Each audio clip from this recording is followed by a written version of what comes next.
नमस्कार। राज्य शिक्षा शोध एवं प्रशिक्षण परिषद बिहार पटना में आपका स्वागत है। बच्चों, कैसे हैं आप लोग? आप लोग एकदम स्वस्थ और तंदुरुस्त होंगे और पिछली कक्षा में आपने काफ़ी एंजॉय भी किया होगा। तो आज की कक्षा है बच्चों हमारे छठी क्लास के ही अध्याय 7। हमारा सब्जेक्ट है विज्ञान और चैप्टर का नाम है पेड़ पौधे की दुनिया। पेड़ पौधे की दुनिया यानी पेड़ पौधे के बारे में जानना, पेड़ के विभिन्न भागों के बारे में जानना। तो पिछली कक्षा में हमने क्या क्या पढ़ा था? हम लोगों ने पढ़ा था तना, पहले पढ़ा था पौधे के प्रकार। कितने प्रकार के पौधे हमने बताए थे? शाबाश, 3 प्रकार के, शाक, झाड़ी और वृक्ष। और उसके बाद हमने क्या पढ़ाया था?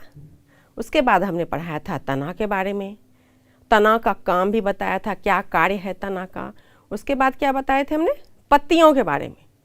पत्तियों के बारे में सारी जानकारी हमने प्राप्त कर ली थी। पत्तियों के सिरा विन्यास के बारे में भी जानकारी प्राप्त कर ली ना बच्चों। अब हम बात करते हैं जड़ के बारे में। जड़, पौधे के 5 जो मुख्य भाग है उसमें जड़ भी एक बहुत ही महत्वपूर्ण भाग है। जड़ कहाँ रहता है? मिट्टी के ऊपर या नीचे? नीचे? अरे वाह, जड़ जो है बच्चों मिट्टी के नीचे रहता है। और तना, पत्ती कहाँ रहता है? ऊपर। बच्चों आप तो बहुत सीख गए हैं। जड़ जो है मिट्टी के नीचे रहता है और तना कहाँ रहता है? मिट्टी के ऊपर। तो जड़ बनता किससे है? मूलांकुर से। जब हम बताए थे ना कि जब हम चने को भिगोकर उससे अंकुरित कराते हैं तो उससे जो निकलता है उसे कहते हैं मूलांकुर। तो जड़ किस चीज़ से बनता है बच्चों? मूलांकुर से। उसके बाद जड़ जो है मिट्टी के नीचे जाता है यानी गुरुत्वाकर्षण की ओर जाता है। और तना कहाँ जाता है? अरे शाबाश, गुरुत्वाकर्षण के विपरीत दिशा में जाता है। जड़ जो है गुरुत्वाकर्षण की ओर जाता है और तना जो है गुरुत्वाकर्षण के विपरीत दिशा में जाता है। देखिए हमने एक जड़ का चित्र बनाया है। ये जमीन है मान लीजिए और यहाँ एक पौधा है और ये है इसका जड़। और जड़ के आगे न बच्चों एक छोटा सा कैप रहता है, टोपी। जो आप टोपी घर में पहनते हैं ना, गर्मी लगती है तो गर्मी के दिन में आप स्कूल टोपी पहन के जाते हैं ताकि हमारे ये सर की रक्षा कर सके, धूप नहीं लगे। तो ये जड़ के आगे एक कैप है, इसे कहते हैं रूट कैप। इसका काम क्या है जानते हो? जैसे जैसे ये जड़ बच्चों लंबा होते जाएगा, ये जो रूट कैप है ये मिट्टी को खोदाई का काम करता है। यानी ये खोदते जाएगा, आगे के जो अगर कोई रोड़ा पत्थर कोई अवरोधक है तो इसे ये हटाते जाएगा और जगह बनाते जाएगा। इससे जैसे जैसे ये पेड़ बड़ा होगा ऊपर की ओर जाएगा और ये जड़ नीचे की ओर जाएगा। ठीक। और ये जो है बच्चों क्या है? छोटी छोटी रेसे के जैसे, धागे के जैसे, इसे कहते हैं रूट हेयर। क्या कहते हैं? Root hair. तो रूट हेयर का काम क्या होता है? यहाँ जब हम पानी डालते हैं ना, आप पौधा मुरझाने लगता है या फिर गर्मी के दिनों में, जाड़े में तो कम पानी लगती है लेकिन गर्मी में क्या लगती है? बहुत पानी देना पड़ता है सुबह शाम। आप जो ये पानी देते हैं और यहाँ मिट्टी में क्या रहता है? पानी और खनिज लवण। हाँ, पानी और खनिज लवण रहता है यहाँ पर। तो ये जो रूट हेयर है बच्चों, मिट्टी से जल को अवशोषित करता है। इसका क्या काम है? अवशोषण करने का काम, पानी को अवशोषण करने का काम किसका है? रूट हेयर का। चलिए, हमने रूट को जाना, रूट हेयर के बारे में जाना, रूट कैप के बारे में जाना। अब बच्चों जड़ का क्या काम है? क्या काम है? सबसे मुख्य काम ये है कि ये जो है मिट्टी से जल और खनिज लवण को पौधे के विभिन्न भागों तक क्या करता है? पहुंचाता है। मिट्टी से जल और खनिज लवण लिया और ये पौधे के विभिन्न भाग जैसे कि तना, पत्ती, फूल, उसकी शाखाएं, फल तक ये वहाँ पहुँचाता है। और दूसरा क्या काम है? पौधे को मजबूती देना, स्ट्रेंथ देना, यानी कि सहारा देना। ये हुआ जड़ के काम, है ना। अब हम पढ़ते हैं जड़ के प्रकार। जड़ के कितने प्रकार होते हैं? तो जड़ के 2 प्रकार होते हैं। हम देख रहे हैं 2 प्रकार की जड़। एक जो है बच्चों एकदम से मोटा और सीधे आ रहा है और एक जो है ये रेसे की तरह है। अलग तरह के दोनों जड़ है। देखिए ये मोटा नहीं है, एकदम सा बिल्कुल सा पतला है। तो ये जो मोटा जड़ है बच्चों, इसे कहते हैं मूसला जड़, यानी कि टैप रूट। इसे क्या कहते हैं? मूसला जड़ और टैप रूट। और ये जो है एकदम से पतला पतला पतला पतला रेशे के जैसे, इसे कहते हैं रेशेदार जड़, यानी कि एडवेंटिटस रूट। आप जानते हैं कि मूसला जड़ किसे कहते हैं? कि द्विबीजपत्री। अब तो आप द्विबीजपत्री नहीं जानते होंगे, लेकिन हम बाद में अभी बताते हैं कि द्विबीजपत्री किसे कहते हैं। द्विबीजपत्री पौधे जैसे कि चना, मटर में मूलांकुर की वृद्धि लगातार चलती रहती है। वो जो जड़ जो मूलांकुर ये गया बच्चों, इसकी वृद्धि लगातार चलती रहती है, इसमें कोई शाखाएं नहीं निकलती, तो इसे कहते हैं टैप रूट। और रेशेदार जड़ में क्या होता है बच्चों? कि एक बीजपत्री पौधे, एक बीजपत्री और द्विबीजपत्री के पौधे के बारे में हम अभी तुरंत आपको बताएंगे। एक बीजपत्री पौधे की मूलांकुर जो है, जो ये जड़ देखिए बच्चों, ये मूलांकुर है और ये प्रांकुर है। तो ये मूलांकुर की वृद्धि क्या होती है? रुक जाती है, और उसके बाद कुछ लंबाई, जब वो मूलांकुर की कुछ लंबाई के बाद वो रुक जाती है और उसमें ढेर सारे शाखाएं की तरह उसमें रेशे निकलने लगते हैं, उसे कहते हैं रेशेदार जड़। ये तो वह जड़ के बारे में हमने जान लिया। अब चलते हैं बीज, यानी कि सीड। बीज को इंग्लिश में क्या कहते हैं बच्चों? सीड। वही सीड जैसे चावल, गेहूं, मकई, उसे हम खाते हैं, वो होता है सीड। तो ये जो सीड है बच्चों, यानी कि जो बीज है, ये दो प्रकार के होते हैं। कितने होते हैं? दो प्रकार के। एक बीजपत्री जिसे कहते हैं मोनोकॉट, और द्विबीजपत्री जिसे कहते हैं डायकॉट। लेकिन आपको तो एक बीजपत्री द्विबीजपत्री अभी समझ में नहीं आ रहा होगा, है ना? पहली बार सुन रहे हैं बच्चों, तो हम अभी बताते हैं। आपके घर में चना रहता है और मम्मी उसको पानी में भिगोती है ना, तो एक भिंगा हुआ चना ले लीजिए और उसको फोड़िए। तो जब हम फोड़ते हैं तो क्या होता है? वो बराबर दो हिस्सों में टूट जाता है, यानी कि अलग हो जाता है, टूट जाता है ना बच्चों। तो उसे कहते हैं द्विबीजपत्री, यानी कि उसमें दो बीज पत्र है। डाइकोटिलीडन, उसमें दो बीज पत्री कहते हैं उसको। या चावल, गेहूं, मकई को हम पानी में भिगो दें और उसे फिर हम फोड़ें, तो क्या दो बराबर हिस्से में वो बटेगा? बिल्कुल नहीं बटेगा। जिस तरह हमने चना, मटर, मूंगफली आदि को बराबर बराबर हिस्से में बांट लेते हैं, दो हिस्से में, तो क्या बच्चों हम चावल, गेहूं, मकई आदि को बांट सकते हैं? नहीं ना। तो उसे कहते हैं एक बीजपत्री।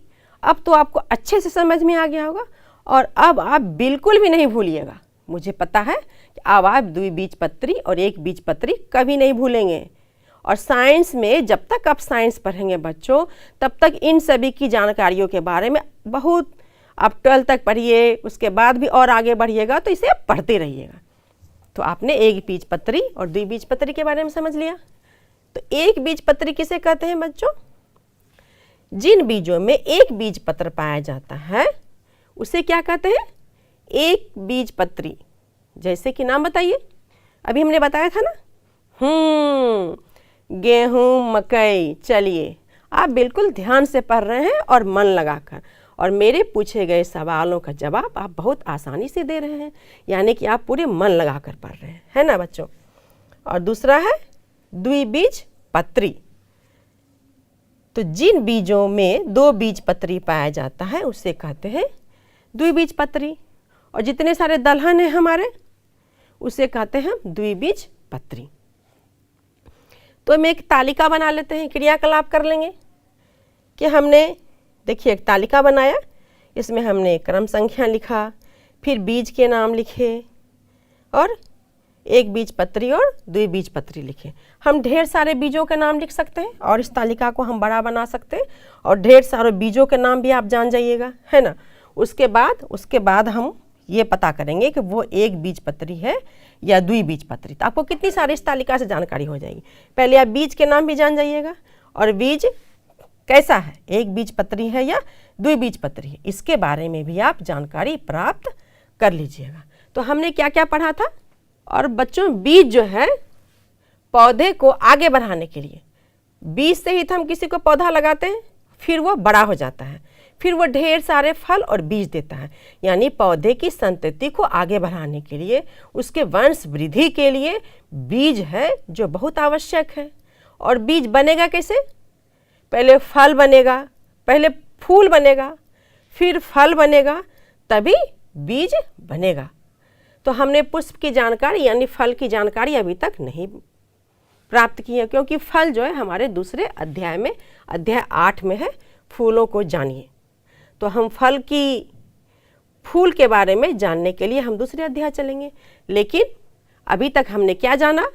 इस अध्याय में हमने जाना कि जड़ कितने प्रकार के होते हैं, पत्ते कितने प्रकार के होते हैं, तना क्या किसे कहते हैं, है ना। विभिन्न प्रकार के पौधों के बारे में भी जाना, उसकी तालिका बनाई थी, कितनी मज़ेदार तालिका थी, है ना। तो इतनी सारी जानकारी हमने प्राप्त कर ली। अब कुछ प्रश्न उत्तर भी बनाते हैं, कुछ होमवर्क भी मिलनी चाहिए आपको। तो मेरा पहला प्रश्न है कि पौधे में जड़ कितने प्रकार के होते हैं, बताइए। अरे सही, 2 प्रकार के। उसके नाम बताइए पहले।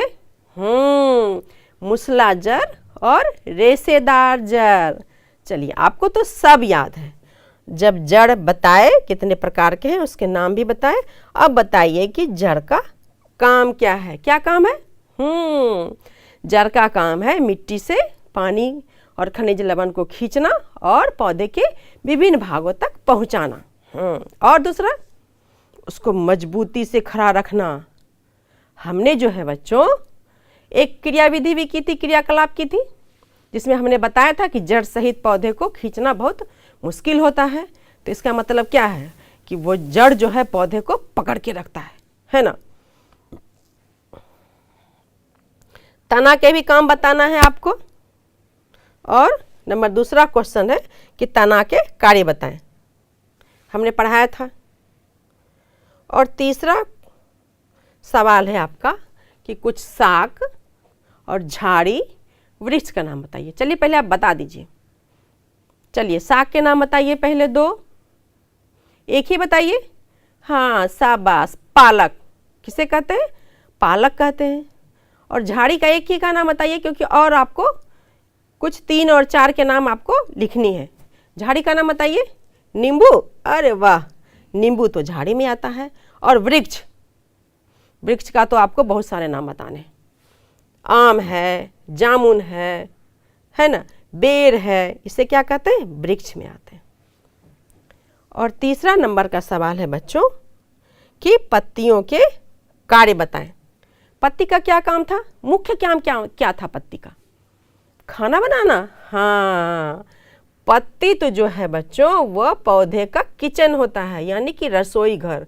वही रसोई घर, आपके घर में भी तो रसोई घर होता है ना, जहाँ मम्मी खाना बनाती है, एकदम टेस्टी टेस्टी बनाती है ना, एकदम स्वाद से भरा हुआ, तब आप खाते हैं। तो उसी तरह पत्ती जो है सूर्य की प्रकाश से क्लोरोफिल की उपस्थिति में पौधे के विभिन्न भागों के लिए खाना पहुंचाता है, खाना बनाता है बच्चों। ये हो गया पत्तों का काम।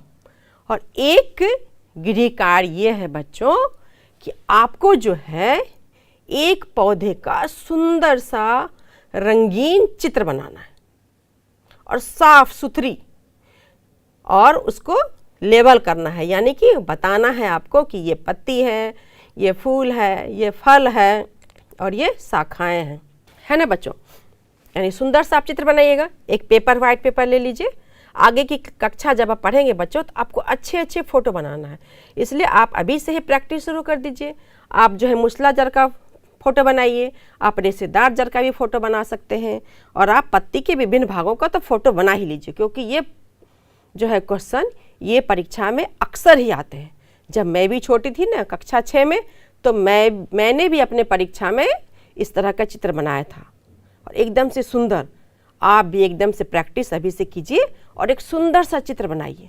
ठीक बच्चों, देखिए बच्चों, दूसरा सवाल है हमारा कि निम्नलिखित जो सब्जी है ये पौधे के कौन से भाग है? ये जड़ है कि ये तना है? आलू क्या है? हमने पिछली कक्षा में क्या बताया था कि जो ज़मीन के अंदर इस तरह से तिकोने के रूप में जाता है उसे क्या कहते हैं, बताइए। एकदम सही, उसे कहते हैं हम जड़। और आलू क्या रहता है, एकदम से गोल रहता है ना, और प्याज भी गोल। तो आलू जड़ है या तना, क्या है, तना है। आलू क्या होता है, पौधे का तना होता है। और प्याज भी तना है। और यहाँ देखिए मूली है, गाजर है और चुकंदर, एकदम से लाल लाल चुकंदर मिलते हैं ना बाजार में। ये सब क्या है, जड़ है या तना है। तो ये तीनों जो हैं बच्चों, मूली, गाजर, चुकंदर, ये तिकोने रूप में मिट्टी के नीचे रहता है। और ये जो सारे हैं मिट्टी के ज़मीन के अंदर पाए जाते हैं और ये स्टोर्ड फूड यानी कि भोजन संग्रहण का कार्य करते हैं। तो आलू और प्याज हो गया तना, और बाकी के जो सारे हैं बच्चों वो क्या हुआ, बताइए। हाँ, शाबाश। और ये हो गया जड़। तो आपने इस प्रश्न को भी हल कर लिया। अब क्या करना है बच्चों, एक एक्टिविटी है कि आप अपने घर से बाहर निकलिए और आपके घर के आसपास जो एक पौधे की सूची बनाएं। वैसे पौधे जिसका कि तना, स्टेम जो है कमज़ोर है या दुर्बल है, ये आपको खुद से करना होगा। आप अपने घर से बाहर जाइए कॉपी पेन लेकर, अपने घर के आसपास और किसी भी पौधे को बगीचे में जब आप जाते हैं बच्चों और कोई भी एक्टिविटी करते हैं तो ये ध्यान रखें कि हम किसी भी पेड़ पौधे से छेड़छाड़ ना करें, उसे नुकसान ना पहुंचाएं। अब किसी खरपतवार वाले पौधे से भी जड़ के बारे में, तना के बारे में आप पढ़ सकते हैं। तो किसी भी पौधे को हानि नहीं पहुंचाना है। तो आप अपने घर से बाहर जाएं और वैसे पौधे की सूची बनाएं जिसका कि तना कमज़ोर है। अगला सवाल क्या है, अगला सवाल है बच्चों आपका कि बीज यानी कि सीड कितने प्रकार के होते हैं। कितने प्रकार के बीज, 2 प्रकार के। नाम बताइए। सही जवाब, एक बीजपत्री और द्विबीजपत्री। जरा बता दीजिए कि एक बीजपत्री किसे कहते हैं और द्विबीजपत्री किसे कहते हैं, या उदाहरण भी दे दीजिए। तो सबसे पहले आप उदाहरण दीजिए एक बीजपत्री का। चावल और मकई, एक बीजपत्री पौधे का उदाहरण है चावल और मकई। और द्विबीजपत्री पौधे चना, मटर, मूंगफली इत्यादि। एक बीजपत्री किसे कहते हैं, चलिए आप खड़ा हो जाइए और बताइए। जिस पौधे में एक बीजपत्र पाया जाता है उसे कहते हैं एक बीजपत्री, और जिसमें 2 बीजपत्र पाया जाएगा उसे क्या कहते हैं, हाँ एकदम सही जवाब, उसे कहते हैं द्विबीजपत्री। और हमने उदाहरण भी देखिए बताया था कि आप कैसे पता कर लीजिएगा कि एक बीजपत्री किसे कहते हैं, द्विबीजपत्री किसे कहते हैं। चलिए एक सवाल है बच्चों कि तना क्या करता है। तना का क्या काम है। तना जो है पानी को ऊपर की ओर खींचता है, पत्तियों तक पहुंचाता है, यानी संवहन का काम करता है। तो तना जो है संवहन का काम करती है। इसको एक क्रियाकलाप से बताएं। किससे, एक्टिविटी करके बताना है आपको या लिखना है। चलिए हम बताते हैं आपको। देखिए इसमें कुछ ही सामग्री की आवश्यकता है। ये बीकर है और इसमें एक साफ पानी है और इसमें इंक है, क्या है, स्याही। इसमें हम इस स्याही को मिला देंगे, है ना। तो ये क्या हो गया, नीला हो गया। इसमें स्याही की और मात्रा डालनी होगी तो ये हो जाएगा नीला, देखिए। और ये इसमें जर नहीं है, इसको क्या करेंगे हम कुछ घंटों के लिए इस तरह से इसको रख देंगे। जब इसे कुछ घंटों के लिए रख देंगे तो फिर हम देखते हैं बच्चों कि ये जो जल में घुला हुआ स्याही है, जो इंक है, धीरे धीरे ये पत्तियों पर धीरे धीरे ये ब्लू इंक या लाल इंक, किसी भी इंक आप इस्तेमाल कर सकते हैं, स्याही जो आपके घर में मिलती है। और ये क्रियाकलाप तो बहुत आसानी से हो जाएगी और इसमें किसी जलने कटने का भी डर नहीं है। इसे जब हम कुछ दिन रख देंगे तो पता चलेगा कि ये जल में घुला हुआ जो आपकी स्याही है धीरे धीरे पत्तियों तक पहुंच जाता है। इससे क्या पता चलता है, इससे पता चलता है कि ये जो इंक है तने में, जो तना में क्या रहता है, 2 तरह के जाइलम और फ्लोएम रहते हैं। जाइलम और फ्लोएम का क्या काम होता है बच्चों? जाइलम जो है जल और खनिज लवणों को मिट्टी से अवशोषित करके पौधे के हर एक भाग तक पहुंचाता है, पत्तियों तक पहुंचाता है। और उसके बाद फ्लोएम का क्या काम है? फ्लोएम है जब यहाँ खाना बनता है, जब ये खाना बन गया इसका, तो इसको ये पौधे के और विभिन्न भागों तक खाने को पहुंचाता है, उसका काम है फ्लोएम।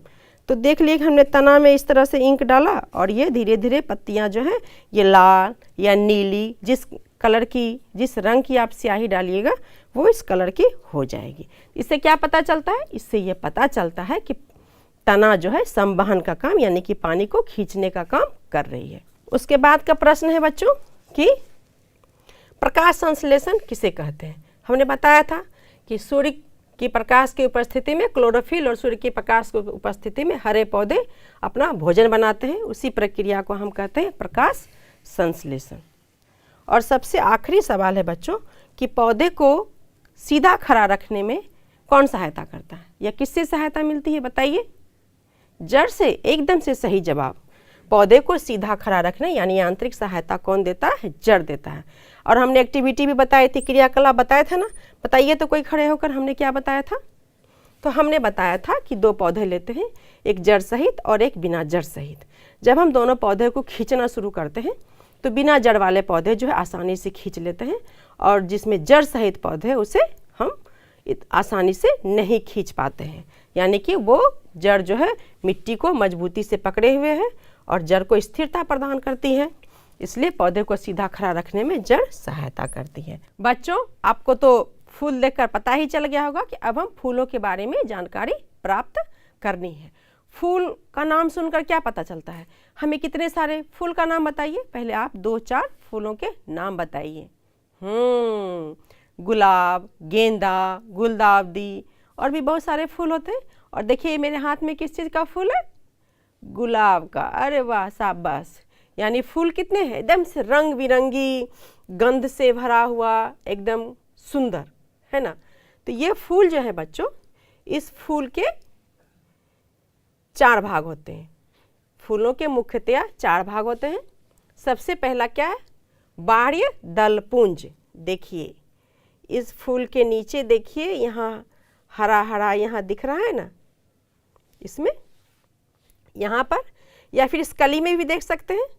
जब जो फूल कली की अवस्था में रहता है तो ये बाह्य दल पुंज देखिए, ये एकदम से इसको ढक के रखता है और ये हरा होता है, और ये भोजन हरे होने के कारण ये कली को भोजन भी देता है। फूलों का कलर अलग अलग रहता है बच्चों, कोई सफ़ेद, कोई लाल, कोई नीला, कोई पीला, लेकिन ये बाह्य दल पुंज जो है हरा ही रहता है। और बाद में जब ये फूल बड़ा हो जाता है तब ये फूलों के नीचे आ जाता है। कहाँ? यहाँ देखिए, है ना। इसे कहते हैं बाह्य दल पुंज। देखिए यहाँ हमने यह पुष्प का प्रथम चक्र यह भाग है जो सामान्यतः हरे रंग की होती है। पहला भाग हमने समझ लिया। दूसरा भाग कौन सा है बच्चों? दलपुंज। चलिए, यह फूल का द्वितीय चक्र है, यानी दूसरा भाग, और यह रंगीन होता है। और रंगीन क्यों होता है? क्योंकि यह कीटों को आकर्षित करता है। कीटों को आकर्षित करता है, और कीट आकर्षित होंगे तो क्या होंगे? परागकण में सहयोग देता है। देखिए, और ये इसे कहते हैं दलपुंज। ये जो लाल लाल है ना, इसे ही कहते हैं दलपुंज। कितना रंगीन और देखने में सुंदर लगता है ना। उसके बाद बच्चों, ये जो है फूलों के सहायक अंग हैं। जो फूल के 4 अंग होते हैं उसमें से प्रथम 2 अंग जो है सहायक अंग होते हैं, और दूसरा और तीसरा और चौथा जो है उसे जनन अंग कहते हैं। तो तीसरा नंबर पे आते हैं हम। तीसरा कौन सा भाग है? पुमंग। यह जो है फूल का तीसरा चक्र है, इसे नर प्रजनन अंग कहते हैं, और इसकी एक इकाई को पुंकेसर भी कहते हैं। देखिए हमने एक फोटो बनाया है यहाँ, इसे नर जनन अंग कहते हैं। और ये जो डंडी है इस तरह की, इसे कहते हैं पुतंतु। क्या कहते हैं? पुतंतु। और इसे कहते हैं पराग कोष। और ये पराग कोष में बच्चों छोटा छोटा पराग कण भरे हुए रहते हैं, और ये जो है क्या है? ये फूल का नर जनन अंग है। ये इसके भीतर पाया जाएगा। देखिए देखिए, इस फूल को अगर हम खोलते हैं तो देखिए इस तरह से इसमें दिखता है ये परागकोश। इसमें जिसको अगर हम छूते हैं तो ये थोड़ा सा चिपचिपा सा रहता है। जो ये चिपचिपा रहता है ना बच्चों, ये रहता है परागकण। और चौथा जो अंग है फूलों का वो है जयांग। ये फूलों का क्या है, चौथा चक्र है और ये मादा प्रजनन अंग होता है और इसकी एक इकाई को अंडप कहते हैं। और जो बच्चों फूल जो बैठा रहता है जहाँ पर, देखिए ये जो कली है बच्चों, कली कहाँ पर है, कली जो है इस पे कली के नीचे देखिए एक मोटा सा फुला हुआ भाग है, इसे कहते हैं पुष्पासन, यानी पुष्प जो है इस पर आसन किया हुआ है, यानी कि बैठा हुआ है, ये जो यहाँ देख रहे हैं। और इसके नीचे ये छिप गया है, तो इसके ये जो मादा जनन अंग है ये कुछ इस प्रकार की दिखाई जाती है। तो इसका सबसे जो ये गोल सा है ना यहाँ गोल, इसे कहते हैं अंडाशय। और ये अंडाशय धीरे से ऊपर जाकर अभी ये पतली नलिका हो जाती है, इसे कहते हैं वर्तिका। क्या कहते हैं, वर्तिका। और सबसे ऊपर जो इसका मुख होता है यहाँ बच्चों, इसे कहते हैं वर्तिकाग्र। और वर्तिकाग्र का क्या काम है, यहाँ पर एक चिपचिपा पदार्थ रहता है और जब भी कोई मधुमक्खी तितली अपने पैरों में चिपका के परागकण लाता है ना, तो ये वर्तिकाग्र जो है परागकण को वर्तिका से होते हुए अंडाशय तक पहुंचाती है। इसका काम यही है। तो फूल के हमने 4 मुख्य भागों के बारे में हमने जान लिया। और जो अंडाशय है बच्चों, अगर हम इसको ब्लेड से काटते हैं, देखिए इसमें छोटे छोटे अंडे नजर आते हैं, इसके नीचे देखिए। अगर हम इसको ब्लेड से काटते हैं, पौधे के मादा जनन अंग जो जयांग है उसको अगर हम ब्लेड से काटेंगे तो इसके भीतर छोटे छोटे अंडाणु नजर आएंगे।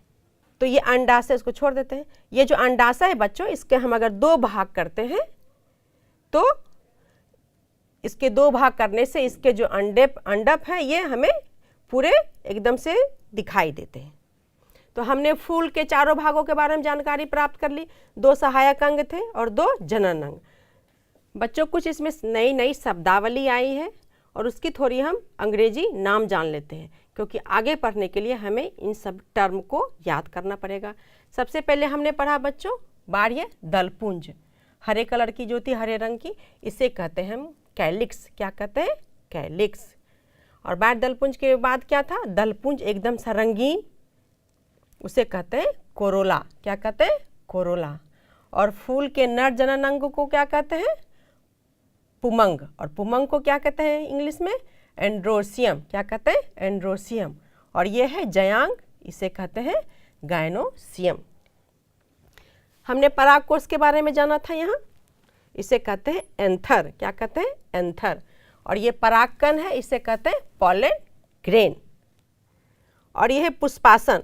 पुष्पासन कहाँ, जहाँ पुष्प जो है आसन करता है, ये इसको कहते हैं हम थैलेमस। ये मादा जनन अंग है, इसे कहते हैं हम थैलेमस।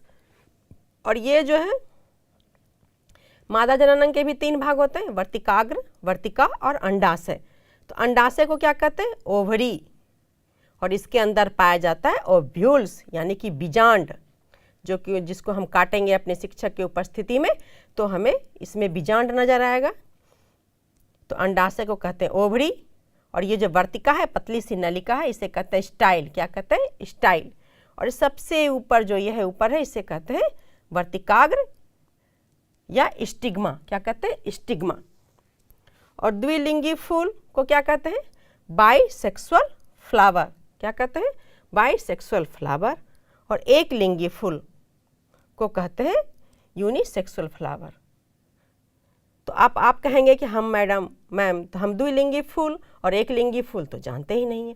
तो चलिए हम अभी बताते हैं कि द्विलिंगी फूल किसे कहते हैं और एक लिंगी फूल किसे कहते हैं।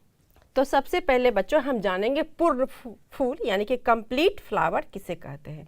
तो पौधे के 4 अंग के बारे में हमने जाना था ना, बाह्य दलपुंज, दलपुंज, पुमंग और जयांग। जब ये 4 अंग किसी फूल में पाए जाते हैं तो उसे कहते हैं पूर्ण फूल। उसके बाद हम चलते हैं अपूर्ण फूल की ओर। अपूर्ण फूल क्या होता है बच्चों, इनमें से 4 अंग में से कोई एक अंग अगर अनुपस्थित हो तो इसे कहते हैं अपूर्ण फूल। फूल 2 प्रकार के होते हैं बच्चों, एक लिंगी और द्विलिंगी। एक लिंगी फूल में क्या होता है, या तो पुंकेसर उपस्थित होगा और ये या तो स्त्री केसर, यानी कि कोई या तो नर जनन अंग है या मादा जनन अंग पाया जाएगा, तो उसे कहते हैं एक लिंगी। द्विलिंगी में क्या होता है बच्चों, फूल के चारों अंग उपस्थित रहते हैं, जैसे कि गुड़हल में उसमें बाह्य दलपुंज, पुमंग और जयांग चारों अंग फूल के उपस्थित रहते हैं। नर फूल किसे कहते हैं, तो नर फूल में सिर्फ पुंकेसर उपस्थित रहता है और स्त्री केसर जो है बच्चे अनुपस्थित रहता है। और मादा फूल किसे कहते हैं, मादा फूल कहते हैं इसमें स्त्री केसर उपस्थित रहता है लेकिन पुंकेसर अनुपस्थित रहता है। और द्विलिंगी यानी कि बाइसेक्सुअल, इसमें फूल के सभी अंग उपस्थित रहते हैं, उसे कहते हैं द्विलिंगी फूल।